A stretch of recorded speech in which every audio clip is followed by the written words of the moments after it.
Salut YouTube!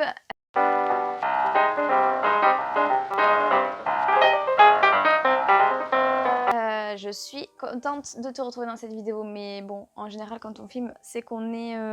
Enfin, quand on fait des vidéos, c'est qu'on est content de vous voir, sinon on fait pas de vidéo, hein. Souvent c'est ça. Même si je trouve ça hyper enrichissant, oui, je me recoiffe et tout, vous avez vu, j'ai changé de couleur de cheveux pour cette nouvelle année.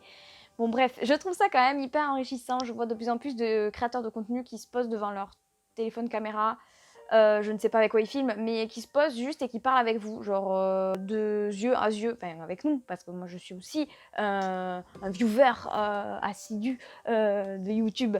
Non mais c'est vraiment cool parce qu'ils se posent, ils mettent leur truc, et puis il n'y a pas trop de montage, il n'y a pas de musique forcément derrière, et juste voilà, ils déversent un peu ce qu'ils ont à dire. J'en ai découvert un qui fait ça et j'adore. Franchement, j'adore sa chaîne. Je vous mettrai sa chaîne en barre d'infos si vous voulez. Il parle un peu de tout. Il parle aussi d'argent sur YouTube. Il parle des partenariats, etc. Je veux pas écorcher son pseudo. C'est Louis quelque chose. Mais du coup, je vous le mets en barre d'infos. Voilà, je l'ai découvert. J'aime beaucoup son principe de vidéo. Tous les créateurs de contenu de YouTube ont fait cette vidéo sur la rétrospective de leur année 2020. Je pense que vous savez tous ce qui s'est passé en 2020. Il y a eu la pandémie. Ce qui m'a énormément choquée, moi, c'est quand j'ai regardé mon portable et je me suis dit, ouais, il y a une période, on vivait sans masque, les gars. Il y a une période, on pouvait aller boire des verres. Il y a une période, et c'était pas si loin que ça, où on pouvait aller pique-niquer.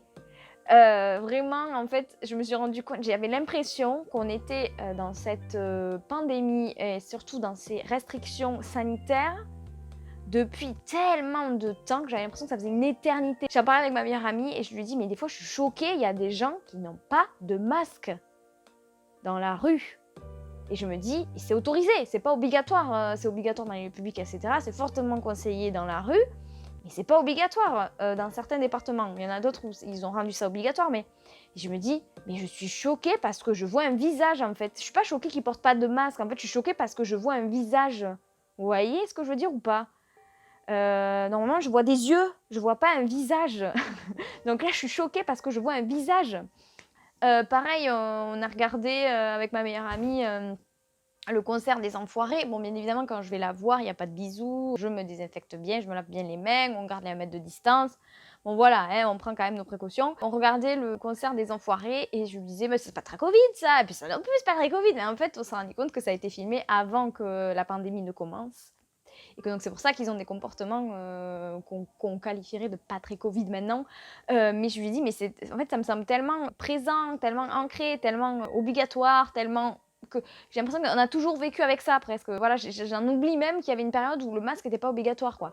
Donc du coup, c'est vrai que c'est assez drôle. Je trouve, moi, c'est ce petit truc-là qui m'a fait rendre, que je trouve assez drôle dans cette année 2020, c'est que cette année 2020 a connu la vie sans masque et la vie avec masque. Voilà, mais qu'on a l'impression qu'en fait, on a vécu qu'avec le masque. Voilà. Après, qu'est-ce que je peux dire? En 2020, j'ai téléchargé tellement de templates que j'ai jamais fait sur Instagram. Je scrollais dans mon téléphone et je me suis dit, mais what? T'as téléchargé tout ça pendant le confinement et t'en as fait zéro? Voilà, donc je me dis, voilà, j'ai téléchargé des templates pour rien. Bon, peut-être je les ferai cette année, hein, qui sait, ça me motivera peut-être. Je me suis rendu compte que c'est aussi l'année où je me suis abonnée à TikTok, mais pas pour faire un compte, pour juste scroller TikTok. Je me rends compte aussi que je perds beaucoup de temps sur cette application parce que je scrolle, je scrolle, je scrolle, je scrolle, je scrolle, et puis après je me dis, putain, déjà, ça fait 3 heures que je suis dessus. Après, voilà, il y a quand même des gens qui font des trucs hyper cool sur TikTok. Il n'y a pas que des danses ou ce genre de choses. Il y a des gens qui font des trucs aussi hyper créatifs, hyper cool. Dans mon année 2020, il y a quand même eu beaucoup de pleurs, beaucoup d'angoisse, beaucoup de joie aussi, beaucoup d'amour. Ça, c'est vraiment quelque chose que je retire de cette année. C'est aussi que j'ai réappris à aimer les gens autour de moi. Ma famille, mes amis, etc. Parce que quand on n'a plus l'autorisation de sortir, quand on n'a plus l'autorisation de se voir, forcément, on se rend compte que finalement, quand on l'avait, on aurait dû en profiter. Donc du coup, j'appelle plus souvent mes grands-parents, j'ai fait pas mal de visios. Cet été, on a quand même tous un peu relâché la pression du Covid. C'est l'impression que j'ai eue parce que finalement je me rends compte qu'aujourd'hui il y a des choses que j'ai fait cet été que je ne referai pas. Par exemple, j'ai passé quelques jours avec ma meilleure amie à Bordeaux. mais je sais qu'on prenait pas autant les précautions que ce qu'on prend là quand on se voit. J'aurais peut-être fait plus attention. En fait, j'aurais refait ça, mais j'aurais fait beaucoup plus attention. Pareil, j'ai ma marraine qui est venue me voir. C'est une personne que je vois pas parce qu'elle vit sur Paris, donc je la vois très rarement. Donc ça m'a fait hyper plaisir quand on a passé ces jours ensemble. On faisait plus attention quand même avec ma marraine qu'avec mes amis, forcément. J'ai des vidéos, j'ai des photos, je suis en soirée, dans des bars, en train de boire un verre, etc. Je me dis qu'aujourd'hui, c'est plus possible.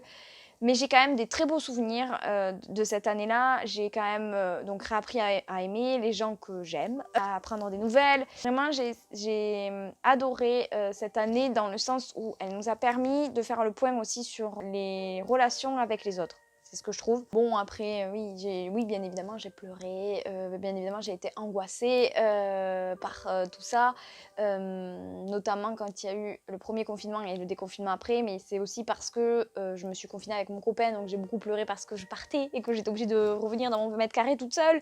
Alors que j'avais passé 2 mois collée à lui. En septembre, j'ai eu un nouvel élève. Je ne sais pas si je l'avais dit ici. Voilà, j'ai un nouvel élève avec qui ça a été compliqué au début parce que ça fait partie de son handicap. Les relations sociales, c'est compliqué.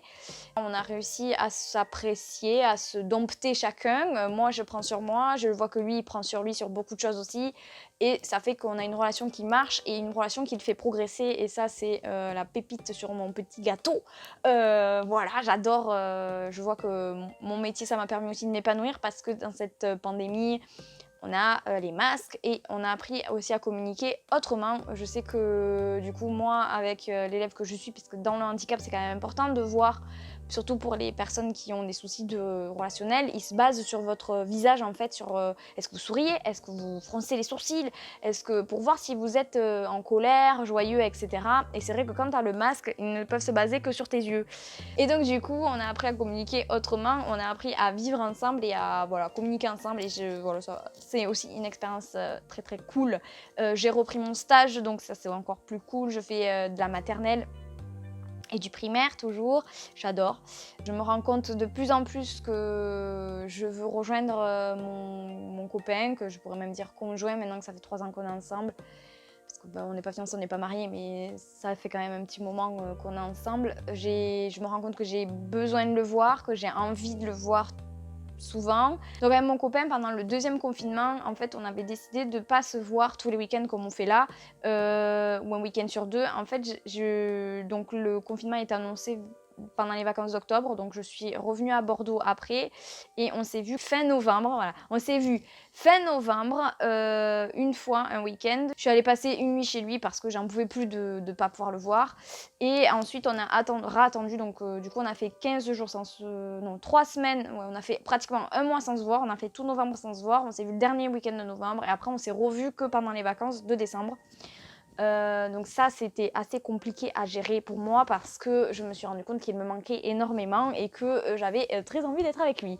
Donc ça m'a montré que je tenais énormément à lui au final, que j'étais pas si indépendante que ça. Voilà, bon bref, vous aurez compris, j'aime énormément mon copain et au bout de 3 ans, il serait temps que je me rende compte que je peux pas me passer de lui au final. Non, après on est quand même 2 individus assez indépendants, on a une relation de couple un peu atypique d'après ce que me disaient mes amis, parce qu'on est là, en soi, on a un petit souci parce que tout est fermé, mais quand on allait au cinéma, par exemple, ça nous arrivait de ne pas aller dans la même salle. Genre, lui, il allait à une séance et moi, j'allais à une séance. Bon, bref, je reviendrai sur mon histoire d'amour certainement au niveau de février, si je suis toujours avec lui, je l'espère. Normalement, tout ira bien. Bon, bref, voilà, donc j'ai redécouvert aussi mes sentiments propres envers mon copain pendant cette année 2020.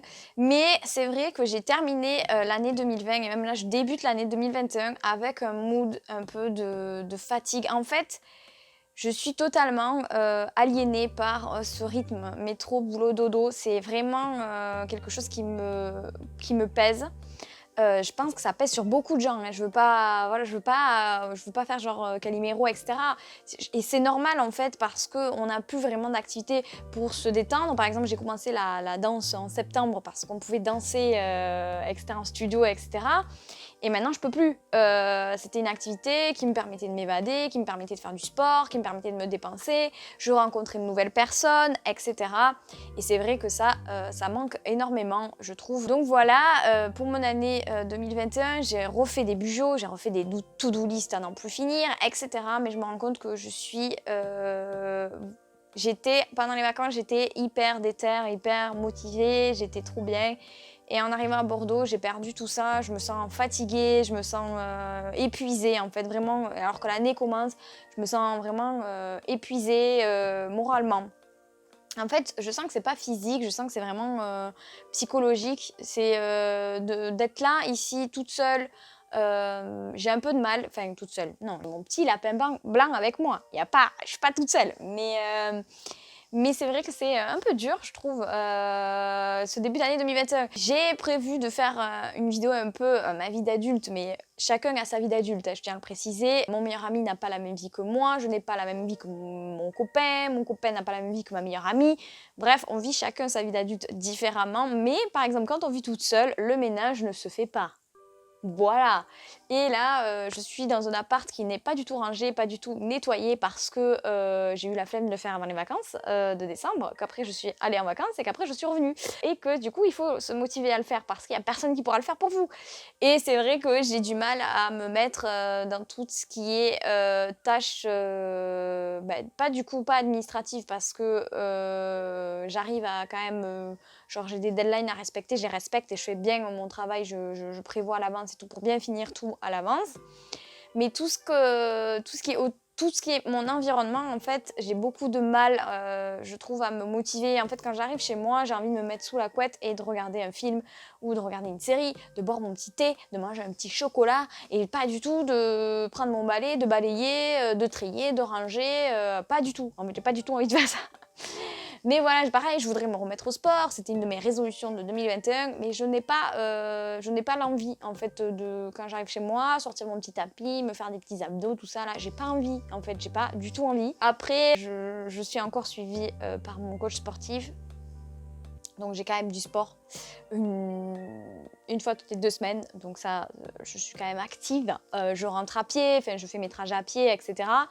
Donc je reste quand même active sur ça, ça va, je ne perds pas trop. Mais voilà, j'ai énormément de mal à me motiver pour mes tâches personnelles, vraiment.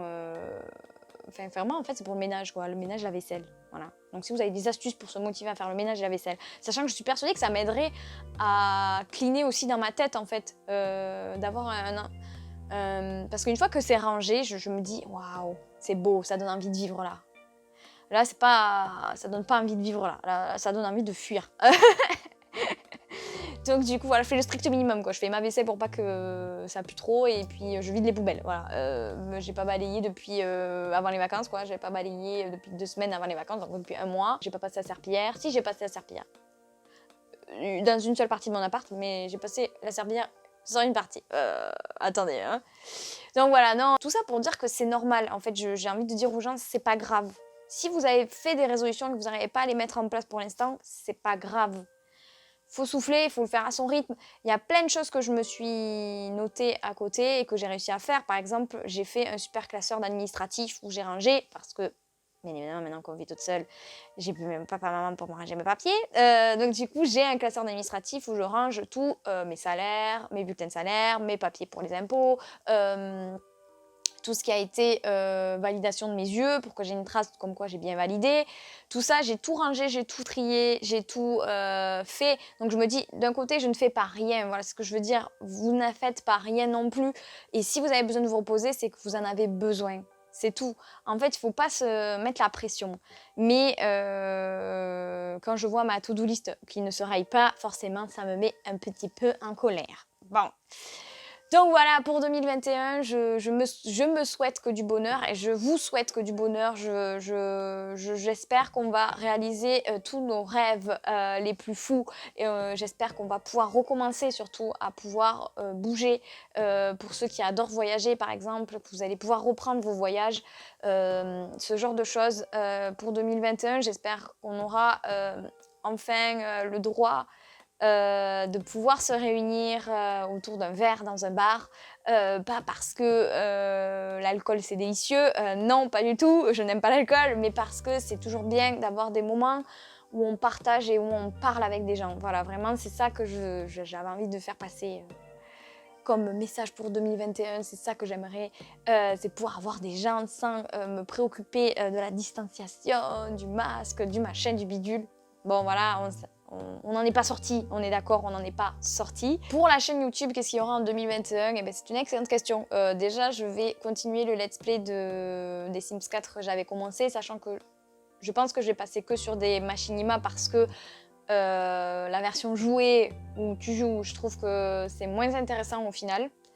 Je trouve personnellement à regarder, je trouve ça moins intéressant. Du coup, je me suis dit, bon, ben, je vais peut-être repasser que sur des machinima. Je sais pas encore si ce sera vraiment ça, hein, je sais pas. Ah oui, en 2021, j'ai aussi été active sur mon Instagram. Et vous voyez comment je glisse la pub là? Elle est pas forte. Donc je vous invite à aller le voir. Voilà, j'ai été quand même active sur mon Instagram.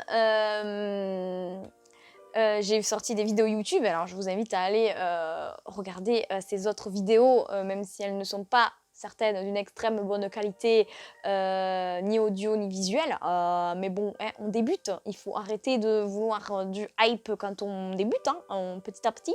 Step by step. Voilà, je ne sais pas ce qu'il y aura sur cette chaîne en 2021. Je ne sais pas si je vais arriver à être aussi régulière que j'aimerais. Déjà, je pense qu'il faut faire le ménage dans mon appartement, déjà.